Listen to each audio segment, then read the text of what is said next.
Hello students, welcome to One Day Law Revision, Module 4, Relevancy of Facts, Part 3. Let's quickly go through the synopsis first. In this, we are going to cover relevancy of opinions, that is section number 45 to 51.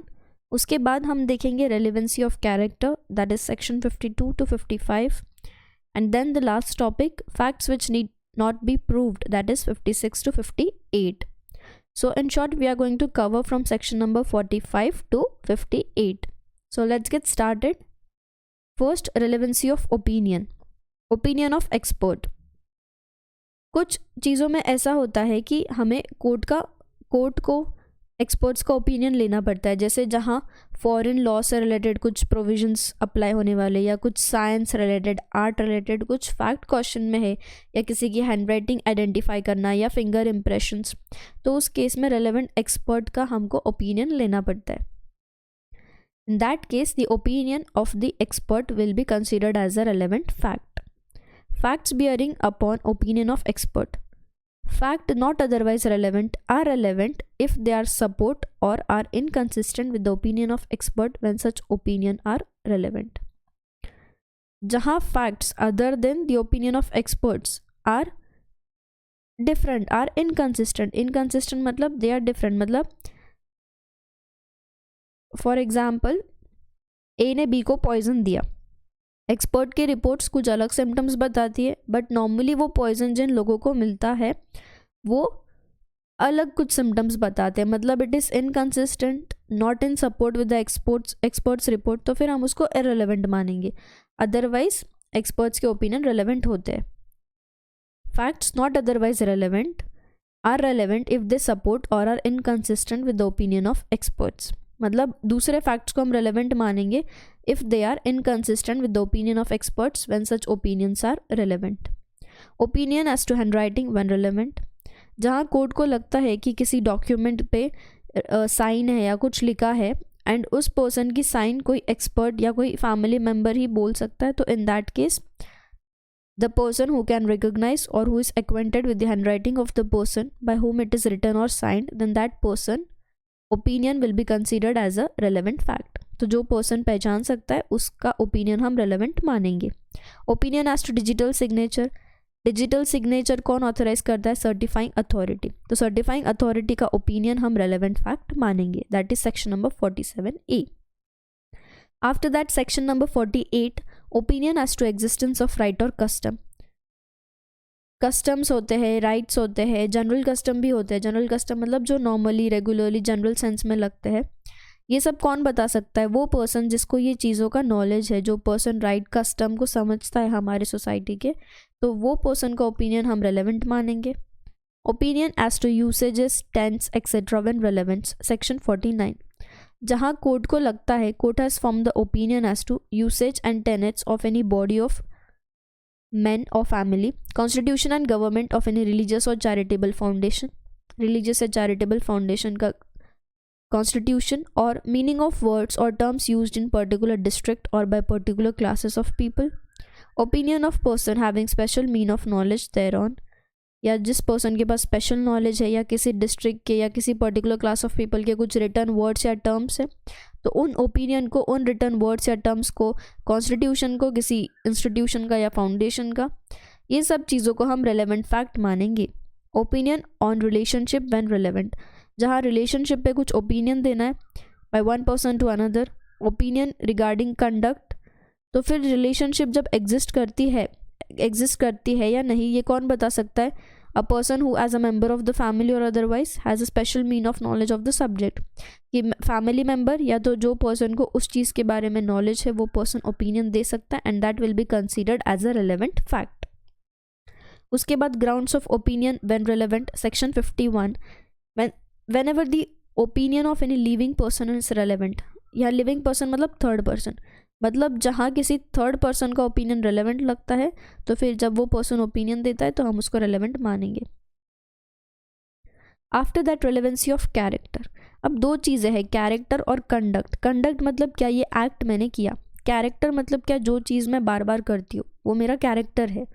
Conduct मतलब क्या, मैंने एक बार कोई चीज़ कर दी, I have done this, ये मेरा कंडक्ट है, या she has conducted in so and so manner.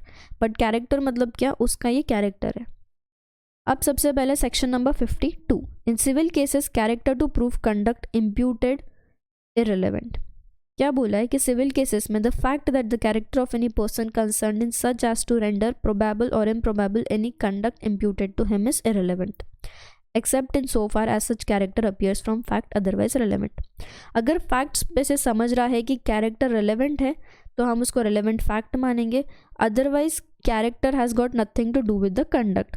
इसका एक काफ़ी अच्छा एग्जाम्पल दिया है कि एक लैंडलॉर्ड ने टेनेंट को रेट पे, ये लैंडलॉर्ड है मिस्टर ए, ये टेनेंट है मिस्टर ए, लैंडलॉर्ड टेनेंट। ए ने क्या किया, बी को अपना फ्लैट दिया रहने के लिए और बी ए को रेंट पे करता था। अब बी ने ए को रेंट पे करना छोड़ दिया तो ए ने उसके अगेंस्ट सिविल केस फाइल किया।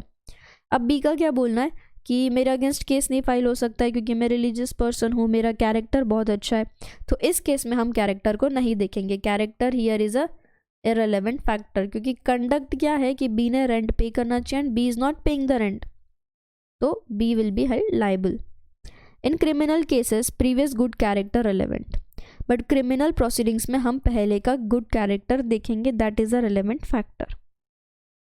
सुप्रीम कोर्ट ने Habib Mohammad versus state of Hyderabad में बोला था कि criminal proceeding a character of a man is often a matter of importance in explaining his conduct and judging his innocence और क्रिमिनलिटी, कि उस person का इनोसेंस या क्रिमिनलिटी जज करने के लिए पर्सन का कैरेक्टर पहले कैसा था ये देखना इंपॉर्टेंट है इन क्रिमिनल केसेस।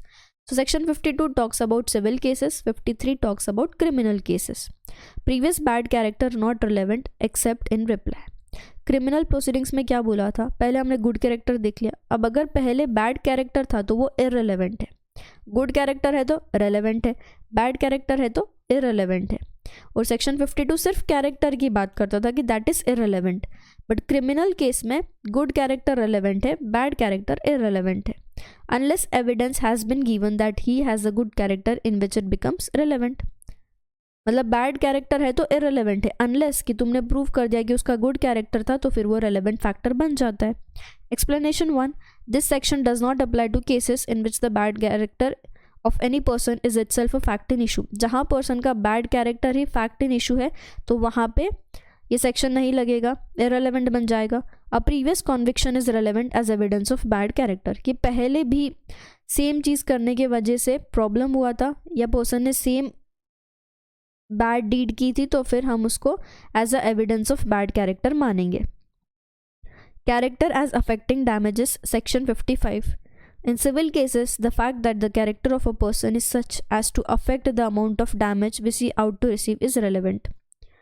मतलब जहाँ पर्सन के कैरेक्टर पे समझेगा कि डैमेजेस कितने पे करने एंड मतलब कैरेक्टर से हम डिटरमाइन करेंगे अमाउंट ऑफ डैमेज, तो फिर वहाँ पर्सन का कैरेक्टर रेलेवेंट है in civil cases. After that facts which did not be proved, कुछ फैक्ट्स ऐसे होते हैं जो प्रूव करने की ज़रूरत नहीं होती है। नॉर्मली क्या होता है, जब भी कोई कुछ एविडेंस लाता है या फैक्ट रखता है तो उसको प्रूव करना पड़ता है कि ये राइट है या नहीं, बट कुछ फैक्ट्स को प्रूव नहीं करना पड़ता है। Facts judicially noticeable did not be proved, मतलब जो फैक्ट्स को जुडिशली नोटिस किया गया है उन फैक्ट को प्रूव करने की ज़रूरत नहीं होती है। Now what is judicial notice? Judicial notice मतलब नोटिस और recognition of the truth of the fact taken by a जज without requiring proof of evidence. किसी फैक्ट को, किसी फैक्ट की सच्चाई को अगर जज ने स्वीकार लिया है तो अब उसको अलग से प्रूव करने की ज़रूरत नहीं है। Then we have section number 57, facts of which court must take judicial notice. यहाँ लिस्ट दी है फैक्ट्स के कि जहाँ पे कोर्ट उसका जुडिशियल नोटिस देगा, मतलब फ्यूचर में इस फैक्ट पे कभी कोई एविडेंस या प्रूफ की ज़रूरत नहीं रहेगी।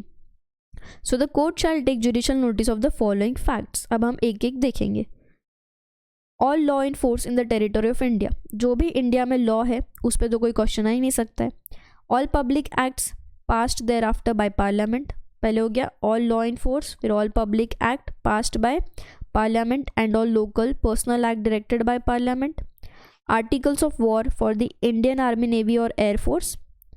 फिर proceedings of parliament of UK or the Constituent Assembly of India, of Parliament and of legislatures established under any law for the time being in force, accession and the sign manual of the sovereign for the time being of the UK, of Great Britain and Ireland, all seal of which English courts have judicial notice, her seal जहाँ English court का judicial notice है, seal of all the India and all the court of India established by authority of 8 the central government or the crown representative, seal of the court of admiralty and maritime jurisdiction, मतलब सारे seal of central government, crown representative, maritime jurisdiction, notaries public या जो भी authorised person है by the constitution और act of parliament of the UK या India, उन सब के जो सील्स है उस पर कोई क्वेश्चन नहीं रहेगा. The accession of office, name, title, function, signature of person filing for the time being in public office, किसी पब्लिक ऑफिसर का नाम, title, function, signature, existence, title and national flag of every state or sovereign recognized by the government of India, division of time, geographical division of the world, public festival, fast and holiday, territories under the domination of the government of India, territories, commencement, continuation and termination of hostilities between the government of India and any other state, name of the member and officer of the court and of their deputies and subordinate officers, assistants and also officers acting in execution of its process, advocates, attorneys, proctors, wakils, pleasures and other persons, the rule of the road on land or at sea, rule of road on land or at sea. इन सभी cases में जहाँ या और matters जहाँ public history, literature, science और art है, वहाँ कोर्ट उस बुक को, उस डॉक्यूमेंट को एज इट इज़ लेगा without any demand of proof या एविडेंस. फैक्ट को प्रूव करने की ज़रूरत नहीं है. If the court is called upon by any person to take judicial notice of any fact, जहाँ किसी फैक्ट का जुडिशियल नोटिस होना है तो कोर्ट स्टार्टिंग में उसको रिफ्यूज़ कर सकता है unless and until such person produce any book और डॉक्यूमेंट. जब तक कोई पर्सन ऐसा बुक या डॉक्यूमेंट प्रोड्यूस नहीं करता है तब तक कोर्ट उसको जुडिशियल नोटिस नहीं मानेगा. एक बार जुडिशियल नोटिस मान लिया तो फिर उस फैक्ट को प्रूव करने की ज़रूरत नहीं है. तो ये हमने पूरा लिस्ट देखा कि कहाँ अलग से प्रूव नहीं करना पड़ता है. After this section number 58, facts admitted did not be proved. जहाँ दोनों पार्टीज़ ने मिलकर फैक्ट को एडमिट कर लिया तो फिर तो वहाँ प्रूव करने का क्वेश्चन ही नहीं आता है. कोर्ट का काम क्या है, जहाँ एक पार्टी कुछ अलग बोल रही है, दूसरी पार्टी कुछ अलग बोल रही है, तो कोर्ट क्या बोलेगा, फैक्ट को प्रूव करो. बट जहाँ दोनों पार्टीज़ ने अग्री कर लिया है वहाँ क्वेश्चन ही नहीं आता है, इशू ही नहीं है, तो वो फैक्ट को प्रूव करना ही नहीं पड़ता है. No fact need to be proved in any proceeding when the parties that to और देयर एजेंट्स, दोनों पार्टीज़ या उनके एजेंट्स ने क्या किया है, एडमिट किया है, अग्री किया है. Before the hearing they agree to admit by any writing under their hands और एनी रूल प्लीडिंग. अग्री करने के बाद कोर्ट प्रूव नहीं करेगा, प्रोवाइडेड दैट कोर्ट में in its discretion require the fact admitted to be proved otherwise than by such admission. But अगर court चाहे कुछ केसेस में तो कोर्ट बोल सकता है कि प्रूव करो. बट जहाँ क्वेश्चन ही नहीं आता है, दोनों पार्टीज अगर अग्री कर रही है तो फिर नॉर्मली वो प्रूव करने की ज़रूरत नहीं होता है. बट ये जो केस है ये सिर्फ सिविल प्रोसीडिंग्स को ही एप्लीकेबल है. बट सिविल प्रोसीडिंग्स में भी एक्सेप्शन है, डाइवोर्स और प्रोबेट केस. प्रोबेट मतलब will related case. In situation में अगर दोनों पार्टी अग्री कर रही तो भी कोर्ट फैक्ट्स को प्रूव करने की डिमांड करेगा. कोर्ट नॉर्मली ये केस में पार्टीज़ की बात पे अग्री नहीं करता है. So this are the 2 exceptions. I hope you are clear with the topic. एक बार सिनॉप्सिस देखते हैं. हमने पहले देखा रिलेवेंसी ऑफ ओपिनियन. इसमें अलग अलग लोगों के ओपिनियन देखे, किन के ओपिनियन रेलेवेंट है, किन के ओपिनियन रेलेवेंट नहीं है. रिलेवेंसी ऑफ कैरेक्टर देखा, civil proceedings, criminal proceedings and so on. Facts which did not be proved, एक लिस्ट देखा. एंड फिर उसके बाद जहाँ दोनों पार्टीज अग्री करती है वो सेक्शन नंबर 58 देखा. I hope you are clear with the topic. Thank you.